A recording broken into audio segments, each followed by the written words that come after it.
अस्सलामुअलैकुम स्टूडेंट्स। आज मेरे इस चैनल से आज से आपको मिलेगी एक न्यू सीरीज़ ऑफ लेक्चर्स जिसमें कि आप सीखेंगे English language course, advance English language और ग्रामर कोर्स।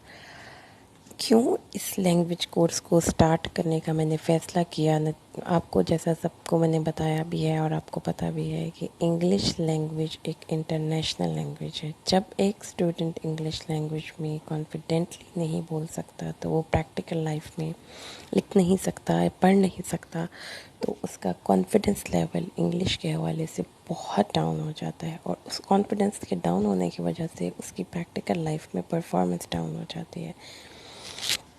आपको इंग्लिश लैंग्वेज के जितने भी जो स्टूडेंट्स हैं वो चीज़ जहन में रखेंगे कि इंग्लिश किसी एक मुल्क, किसी एक शहर, किसी एक फील्ड में की मोहताज नहीं है। एक इंटरनेशनल लैंग्वेज होने की वजह से हर सब्जेक्ट, हर फील्ड में ये आपको ज़रूरत पड़ सकती है। आप कॉमर्स के स्टूडेंट हैं, आप साइंसेस के स्टूडेंट्स हैं, आप आर्ट्स के स्टूडेंट्स हैं, या आप वैसे ही कहीं पे जॉब इंटरव्यू देना चाहते हैं, आप रिसेप्शन के लिए जाना चाहते हैं, आप एयर होस्टेस हैं, आप कहीं पे भी मूव करना चाहते हैं प्रैक्टिकल लाइफ में, तो बच्चे आपको इंग्लिश आनी चाहिए। ये एक ज़रूरी, बहुत ज़रूरी चीज़ है जो कि प्रैक्टिकल लाइफ में मूव करने के लिए आपको चाहिए। तो जब हम बीए बीएससी के बच्चों को इंग्लिश पढ़ाते हैं तो उसका मकसद यही होता है कि चूँकि right after the completion of your BA you are going to enter in your practical life, तो आप लोगों को पता हम प्रैक्टिकल लाइफ के लिए तैयार करते हैं। इसीलिए आपको चैलेंजिंग सिचुएशंस भी पेपर में कभी कभी सामना करना पड़ता है, ऐसे ऐसे टॉपिक्स जो आपने कभी ना सोचे होते हैं ना पढ़े होते हैं, क्योंकि प्रैक्टिकल लाइफ इसी का नाम है।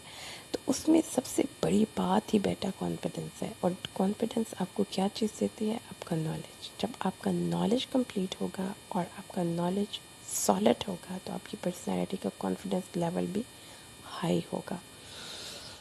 तो आप लोगों ने एडवांस इंग्लिश लैंग्वेज का जो कोर्स आज मेरे चैनल पे शुरू करने लगे हैं, आप लोगों से जो मेरी 2-4 गुजारिशात हैं पढ़ाने से पहले, वो नंबर 1 तो ये होगी बेटा कि आप लोगों को एक्स्ट्रा विजिलेंट होना चाहिए।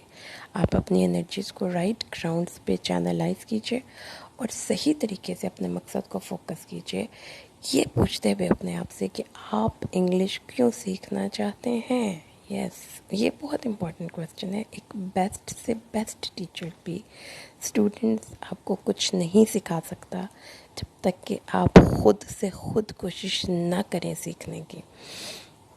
एक टीचर आपको कुछ नहीं सिखाता, एक टीचर सिर्फ गाइड कर सकता है आपको, एक टीचर आपको रास्ता दिखा सकता है, एक टीचर आपको टेक्निक्स बता सकता है। बाकी अगर आप ये कहें कि मैं कोई टीचर आपको सिखा दे, आपके दिमाग को खोले और उसके अंदर वो सारा नॉलेज डाल दे, ऐसा नहीं होता। बहरहाल लर्निंग की फील्ड में आपको अपने रास्ते खुद तलाश करने पड़ते हैं। तो आपके लिए इंग्लिश लैंग्वेज सीखने की क्या मोटिवेशन है? अगर कोई मोटिवेशन नहीं है, आप सिर्फ टाइम पास करने के लिए ये यहाँ पर सुन रहे हैं, तो मैं आपको पहले ही डिस्क्लेमर कर दूँ कि मेरे इस चैनल से आपको इंग्लिश आने वाली नहीं है। आपको नॉलेज मिल जाएगा लेकिन स्किल नहीं आएगी। स्किल के लिए जो कि लैंग्वेज की 4 बेसिक स्किल्स होती हैं, पता है आपको बेटा? There are 4 basic skills of a language: listening, speaking, reading and writing. Listening, speaking, ये 2 स्किल्स आपस में कनेक्शन रखती हैं। रीडिंग और राइटिंग, ये 2 स्किल्स आपस में कनेक्शन रखती हैं। अब याद रखिए कि जो स्पीकर्स होते हैं वो बग़ैर सुने स्पीकर्स नहीं बन सकते, जो राइटर होते हैं वो बग़ैर पढ़े राइटर नहीं बन सकते। तो आप ये स्किल्स आपस में कनेक्शन भी रखती हैं। हमारे पास इस चैनल पे मैं यहाँ पर जो कि एक कोर्स के हवाले से आपको ग्रामर पढ़ा रही हूँ, तो लिहाजा मेरा फोकस आपको राइटिंग की ग्रामर पढ़ाने पे होगा। रीडिंग की ग्रामर ऑब्वियसली राइटिंग की ग्रामर से मुख्तलिफ होती है और उसके लिए डिफरेंट टेक्निक्स रिक्वायर्ड होती हैं। राइटिंग की ग्रामर सबसे मुश्किल होती है पढ़ाना और राइटिंग की ग्रामर सबसे मुश्किल होती है सीखना, इसलिए कि रीडिंग में जो रीडर होता है वो सेफ होता है, उसके पास सामने लिखा हुआ मटेरियल मौजूद है, उसने उसी को समझना है।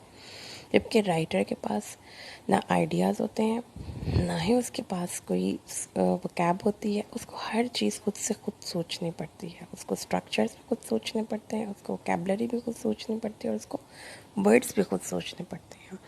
तो इसलिए स्टूडेंट्स, जब आप राइटिंग करना चाहते हैं तो क्या करें? रीडिंग करें, ऑफ कोर्स। बिल्कुल ऐसे ही जैसे छोटे बच्चों ने अगर बोलना चाहा तो वो पहले सुनते रहे। स्पीकिंग के लिए अगर आप फोकस करना चाहते हैं तो एक टिप है जी, पहले सुने। जितना आप लिसनिंग करेंगे उतनी आपकी स्पीकिंग इम्प्रूव होगी, जितना आप रीडिंग करेंगे उतना आपकी राइटिंग में मैच्योरिटी आएगी। बिल्कुल ऐसे जी जनाब। राइटिंग और स्पीकिंग प्रोडक्टिव स्किल्स हैं, रीडिंग और लिसनिंग पैसिव स्किल्स हैं। तो जब आप प्रोडक्टिव स्किल्स करना चाहते हैं तो उससे पहले आपके माइंड में पूरे का पूरा नॉलेज होना चाहिए। आपको बाय डिफ़ॉल्ट बहुत सी चीज़ें आप रीडिंग से सीख लेते हैं। जब आप राइटिंग करना चाहते हैं और आप रीडिंग करते हैं तो आप बाय डिफ़ॉल्ट बहुत सी चीज़ें रीडिंग से सीख लेते हैं। आपको ज़रूरत ही नहीं होती है किसी से कुछ भी पूछने की या करने की। आपको सिंपल बहुत से वर्ड्स यूज़ करने आ जाते हैं, आपको उनको जोड़ना आ जाता है, आपको बहुत सी टेक्निक्स का पता चल जाता है। ये कभी भी नहीं हुआ, मैं अपनी टीचिंग एक्सपीरियंस की बेस पे आपको कह रही हूँ कि जो स्टूडेंट्स एक्सटेंसिव रीडिंग करते हैं उनकी राइटिंग में कभी भी प्रॉब्लम नहीं होता। उनके पास मवाद होता है, उनके पास इंफॉर्मेशन होती है और उनके पास वोकैबलरी होती है। तो टीचर उनको क्या सिखा देता है? सिर्फ थोड़ी सी ग्रामर, अल्फाज को जोड़ना कैसे है। लेकिन जो स्टूडेंट्स ये कंप्लेन करते हुए मुझे नज़र आते हैं कि हमसे कम्युनिकेटिव या क्रिएटिव राइटिंग नहीं होती, उनके साथ प्रॉब्लम ये है कि उनकी रीडिंग वाली साइड पे काम नहीं हुआ होता। जब आपके पास मटीरियल माइंड में होता है तो आप उसको बयान भी कर लेते हैं और लिख भी लेते हैं। जी बेटा, ये बहुत ज़रूरी है। जब आप एडवांस लेवल पे लिख रहे हैं तो आपको ज़्यादा मैच्योर होना है और ज़्यादा एग्जैक्ट होना है। देखिए, राइटर और रीडर आपस में नहीं मिलते। जो राइटर्स होते हैं, अब जो लिख दिया, रीडर को खुद से खुद समझना है। लिहाजा अगर आपकी राइटिंग में एग्जैक्टनेस नहीं है और आपकी राइटिंग मैच्योर लेवल पे जाके भी मैच्योर नहीं है, एडवांस लेवल के राइटर बीए बीएससी के बच्चे भी सही वोकैबलरी का इस्तेमाल नहीं जानते, मैच्योरिटी से अपने एक्सप्रेशन को बयान करना नहीं जानते, अल्फाज को ज़्यादा बेहतर तरीके से और सिचुएशन को ज़्यादा बेहतर तरीके से बयान करना नहीं जानते, और उनकी राइटिंग क्लियर नहीं है, सिमेंटिकली क्लियर नहीं है, ड्रामेटिकली क्लियर नहीं है, तो believe me, you are a very bad writer. आपको अपनी राइटिंग में क्लैरिटी लानी चाहिए। इसमें और क्लैरिटी एक बहुत बड़ी प्रॉपर्टी है, जिसकी लैंग्वेज में हो जाए उसकी लैंग्वेज कमाल लिखा जाता है। अब क्लैरिटी में कोशिश ये होती है जब कि आप उसमें ज़्यादा एम्बिगुअस लैंग्वेज यूज़ ना करें, ज़्यादा मुश्किल अल्फाज का इस्तेमाल ना करें, वो अल्फाज चूज़ करें जो क्लियर हों, जो हिट करें और जो तो टू दी पॉइंट हों। ज़्यादा मुश्किल सेंटेंस स्ट्रक्चर्स ना बनाएं। अगर आप एडवांस लेवल के राइटर हैं तो आप फिर फोकस करें कंटेंट्स पे। आप आगे हम देखते हैं कि आपकी राइटिंग में एक्यूरेसी होनी चाहिए। एक्यूरेसी में बहुत सी चीज़ें आ जाती हैं। मिसाल के तौर पर आपकी राइटिंग ग्रामेटिकली करेक्ट हो, आपकी लैंग्वेज में लैंग्वेज राइटिंग के तमाम असूल पूरे तरीके से अदा किए गए हों, यानी नाउन और वर्ब का आपस में एग्रीमेंट हो, आपकी लैंग्वेज में किसी किस्म की कोई अल्फाज की अरद्दोबदल इस तरीके से ना हुआ हो कि वो एक्यूरेट ना रखे, आपकी लैंग्वेज हर लिहाज से राइटिंग में कोई किसी किस्म की ग्रामेटिकल एरर्स प्लस सिमेंटिकल एरर्स ना हो। देखिए, एक्यूरेसी में ये चीज़ बहुत ज़रूरी है कि आपकी लैंग्वेज अपना मीनिंग कन्वे करने में कामयाब हो। यहाँ पे चूँकि इस चैनल पे अगेन हम राइटिंग की बात करेंगे, लिहाजा स्पीकिंग एक्यूरेसी में हम नहीं जाएंगे, क्योंकि जब आप स्पीकिंग एक्यूरेसी की बात करते हैं तो वो और स्किल्स डिमांड करती है। स्पीकिंग एक्यूरेसी और होती है, राइटिंग एक्यूरेसी और होती है। जी, तो हमने यहाँ पे ये चीज़ सीखनी है इस चैनल पे। सबसे इम्पॉर्टेंट जो मैंने आपको सिखाना है वो मैंने आपको एक्यूरेट राइटिंग करनी सिखानी है। और उसके बाद जब आपको एक्यूरेट करना आ जाएगा, अपने लैंग्वेज को सही तरीके से अल्फाज को मैनेज करना आ जाएगा, तो फिर आप अपनी राइटिंग में क्लैरिटी भी लाएंगे और आपकी राइटिंग एग्जैक्ट भी होगी। तो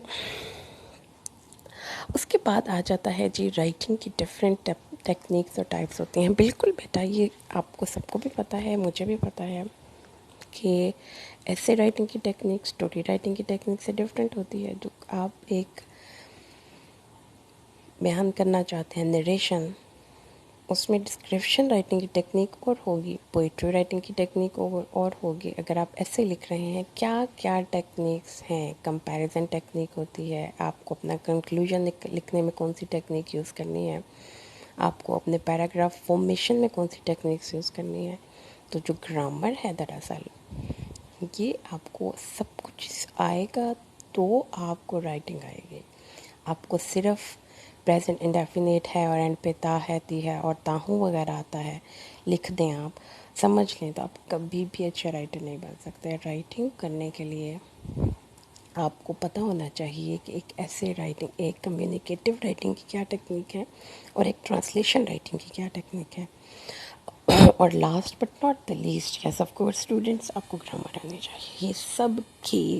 ये चीज़ सबसे इम्पोर्टेंट है। First and foremost, language writing में जिस बंदे को ग्रामर आएगी तो ही वो उसके अल्फाज को इस्तेमाल करना, एक्यूरेसी के साथ जोड़ना और उसको बाकी लोगों के लिए ईजी करना उसके लिए आएगा।